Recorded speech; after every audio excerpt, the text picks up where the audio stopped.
Good day viewers and welcome to EduTop Scholar online classes. And today this is very special class. Our attention will be on the topic logic. Maybe for those who are doing philosophy or logic students, specifically for by demand, all HND1 students in the Polytechnic and Polytechnic about to be precise, because I oftentimes have been invited to come and take this topic specifically as they will encounter it in their GNS 301. So logic is the topic. Follow me carefully, but remember, if you have any question, feel free to use a comment section. If there's any concept I have pronounced you want me to say it again, just go to the comment section. You rest assured we are going to deliver it immediately. And also turn off your notification button so you can know when there are other topics that have been released. Very important. So follow me carefully. Logic is very technical, but yet very simple. And in a few minutes, I believe we'll be able to simplify everything that has to do with logic. So for our basic comprehension, I have decided to itemize some of our area of attention in this understanding of logic. So we'll be looking at the meaning of logic. After that, we'll be looking at the basic symbols of logic that are also called the connective symbols in understanding logic, which they are right there on the board. Just 5 of them. They are called the connective symbols in logic. The point is, for every logic student, you must understand, just like every math student, you must understand the use of the signs, the plus, the minus, and the multiplication, and of course, other signs. This is not mathematics, but it's logic. So, we're also going to look at the benefit of studying logic. And for those in HND1, I am aware, because I work in the system before, so I know that these are the questions they will ask specifically. They could ask you what's the meaning of logic, question 1, and 1B, they will tell you what are the benefits of doing logic. And believe me, if all you can do is this one and this one here, you could likely be done with that aspect, sincerely yours. After that, we'll look at what we call the laws of thoughts or the laws of reasoning. The laws of thoughts and the laws of reasoning. There are just 3 of them. So get ready. Those are our exposition in this particular episode. After that, we're going to be looking at the meaning of argument, which is by itself the center of logic.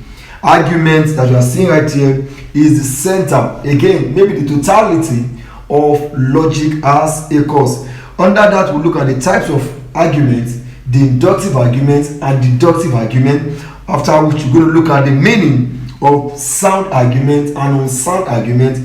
We're also going to look at the meaning of valid argument and invalid argument. Be rest assured, if you can cover all these ones, you are good to go. Without wasting our time, let's go straight into understanding logic.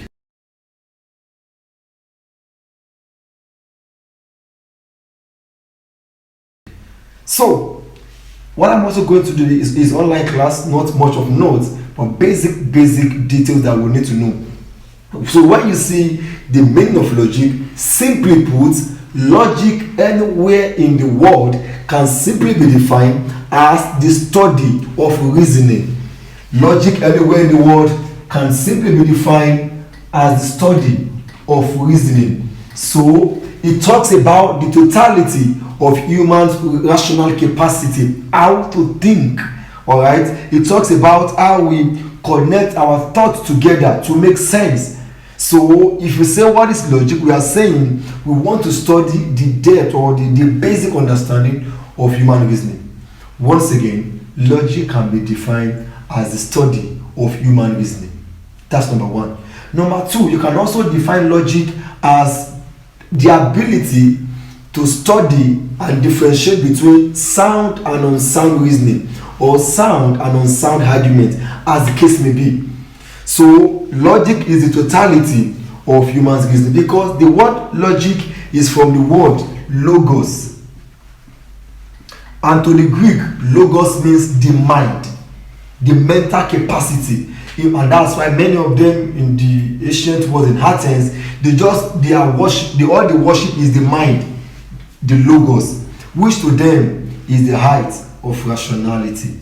So once again, logic can simply be defined as the study of reasoning. If you put this one down anywhere in the world, you are good to go. So let's continue.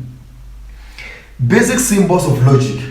All right, these are not mathematics once again. All right, so there are 5 of them. We call them the 5 connective symbols.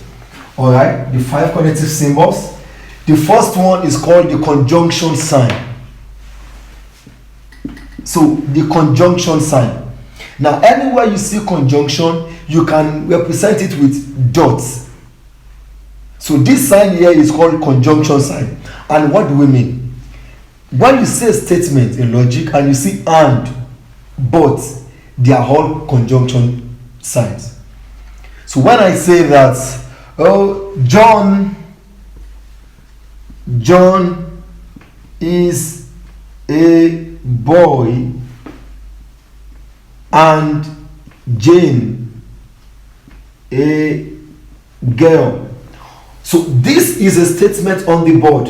All right. So if you look at this thing, there are 2 different statements that I'm trying to bring together as one. So this and here is a conjunction sign. So what you can do in logic is to just remove the and put these dots here. So when you put the dots here, it means, so anyone that knows logic, when you see this sign, you know that this sign is standing for either and or but. All right. So just hold on with me. Let's continue. This second one is disjunction sign. Disjunction sign is used to represent either or neither nor, as the case may be. All right. So when you see it, what it means is that we are saying either John is a boy or Jane is a girl. Either John is a boy or Jane is a girl. This or here is representing either or, is a disjunction. So all you can do to these two is to remove them and just put a disjunction sign. So John is a boy. Either John is a boy or Jane is a girl. That is the meaning of disjunction. If you have any question, remember to drop it there in the comment section. Okay, so this is talking about a conditional statement. We are saying that if John is a boy, then Jane is a girl. That is the meaning there. So what we also need to do is the same thing. Remove those words and represent it with the symbol. So whenever you see this sign here, it means that we are talking about a conditional statement. For example, if it rains, then the ground is wet. If it rains, then the ground is. So in logic, what I have said, now hold on here. If it rains is a statement, but in logic, a whole statement can be represented by an alphabet. A whole statement can be represented with an alphabet. And what does that mean? Just hold on here with me. If it rains, so let me now claim this one so you can all join me. If it rains,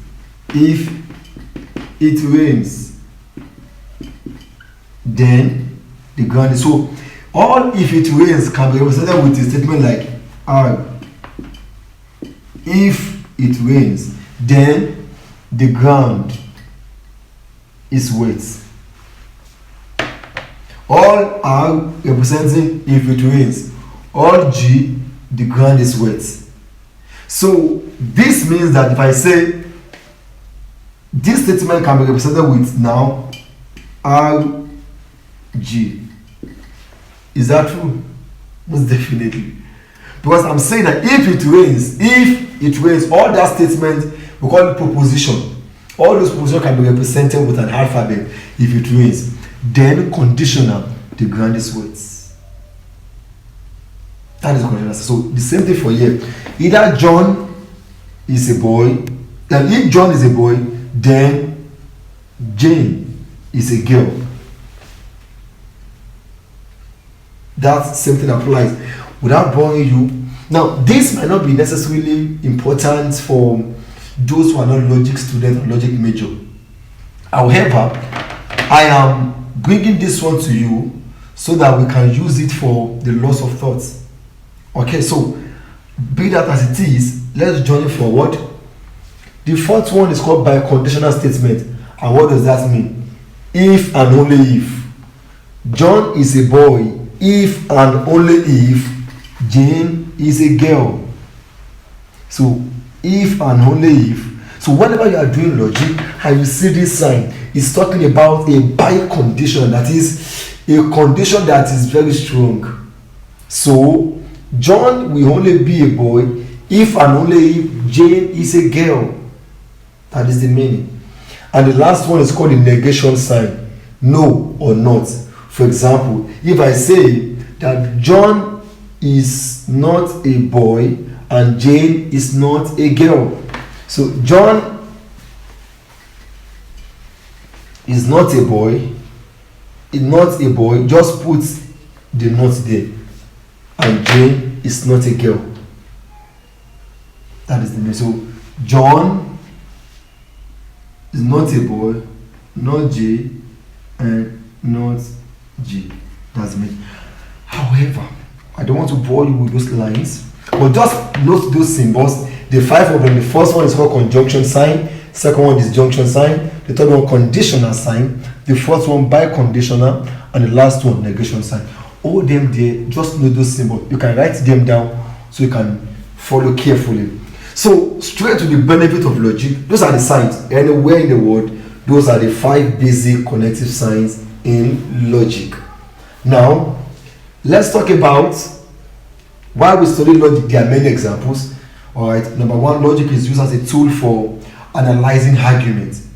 So if you need to write that down, because I know they will surely ask. So logic is a tool for analyzing arguments. Number 2, logic is used to sharpen our mental capacity. All right. Logic is also used to detect fallacy. So what is fallacy? Fallacies are errors made in reasoning. For example, let's say a politician is talking about what he's going to do, all right, when he's voted into office, and you know quite well that this man was voted 4 years ago, he did nothing. But now he's coming back to say, well, when you vote me in the second term, I am going to build castle in the air. You know, he's just lying, he's joking, he's not right, it's not true. All right, but you know, a man can bow for those things. However, with the tool of logic, we'll be able to identify the errors in such reasoning. So these are the different things. Number 4, it can also be used to build our vocabulary. It builds vocabulary. You'll be able to know what English fits whatever you want to say, and many other examples. But most especially, logic is used in analyzing arguments. And you must also know that it will enable you to differentiate between bad reasoning and good reasoning. So these are the different reasons or benefits of studying logic. If you have any question, there are many of them, and that's why logic is important to anybody. Maybe you are a logic student. If you are the type that must think to talk, then you need to study logic. If you are the type that needs to rationalize your point or articulate your point, then I feel strongly that you need logic. We have not gone too far. We have discussed the meaning of logic, study of reasoning. We have discussed the 5 connective symbols in logic: the conjunction, the disjunction, the conditional, the biconditional, and the negation. And we have also been able to mention the 6 different benefits of studying logic. Now to the next one: laws of thoughts. Laws of thoughts. So follow me carefully. All right, now there are 3 laws of thoughts in logic, and this one is very important. I'm thinking they're going to ask you this one, maybe or maybe not. So there are 3 laws of thought. The first one is called law of identity. Law of identity. Second one is called law of excluded middle. Law of excluded middle.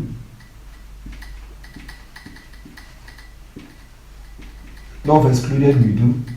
And the third one is called law of non-contradiction. Non-contradiction. Now, you need to learn all this law, very, very important. There are the laws of logic. The first one is called law of identity. Now, what is the meaning of law of identity? Please get it very simple. Whenever you see it anytime, law of identity can simply be defined as saying that when a statement is true, then it is true. What is law of identity? If a statement is true, then it is true. Now, coming back to those symbols that we did earlier. So when they say what are the laws of logic? Number one law of logic is called the law of identity. And what does it state? It states that when a statement is true, then it is true. So for example, if we say it is raining, if it is raining is true, then it must be true.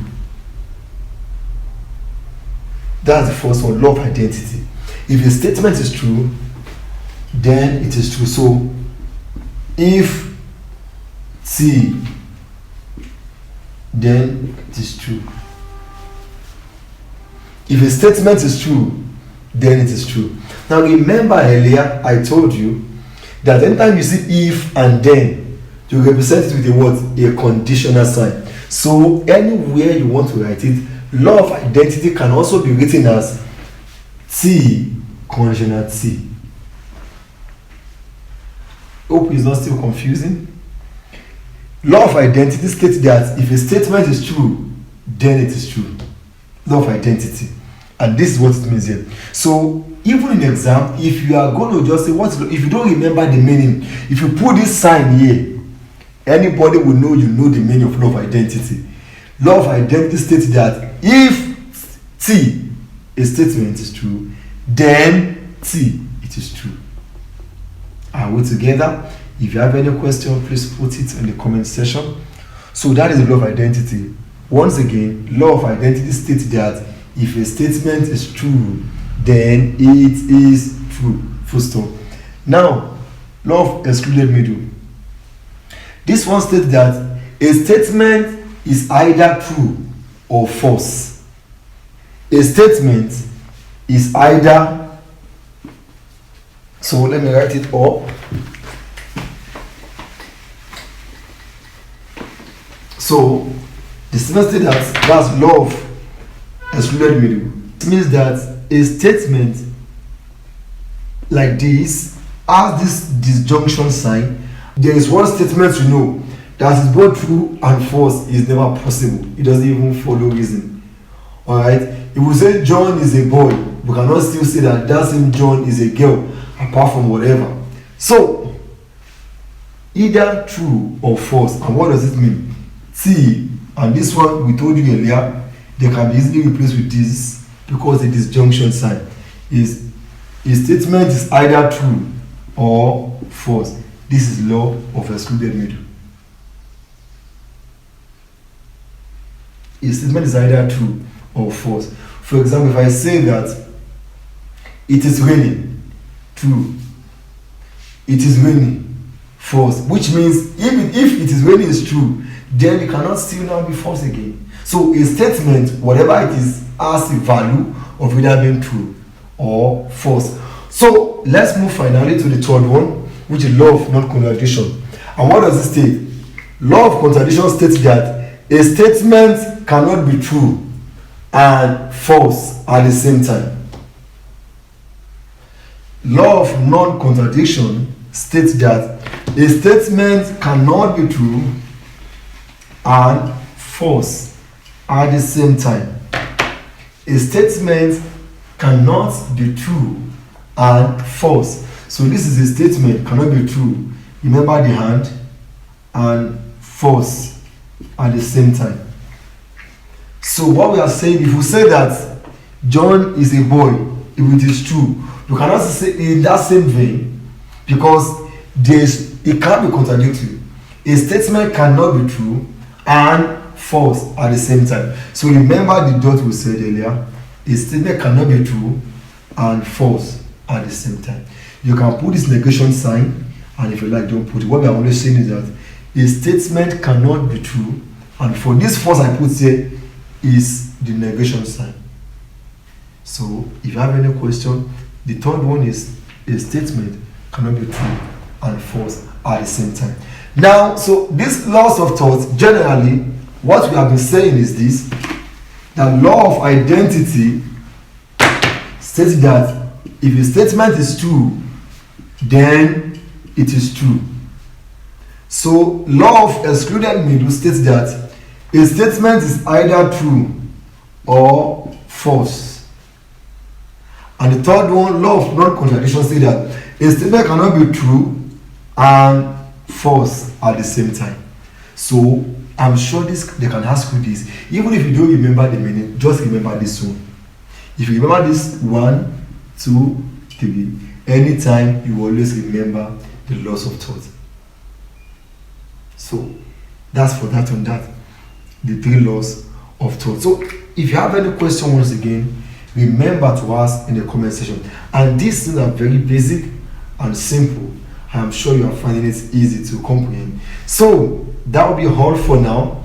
Those are the basic details that I want us to know. Their foundation. Number 1, the meaning, the benefits, the laws of thoughts, and the connective symbols. Those are the things we have done. These are the basic ones. And even for the one we have done, I have been in this, so I know that you'll be able to, if you can follow the meaning, the benefits, and the principles, maybe you are even good to go. So in the next episode, we'll be able to look at the meaning of arguments and the types. Also the sound and unsound arguments, valid and invalid arguments. This we're going to attempt to very much in the next class.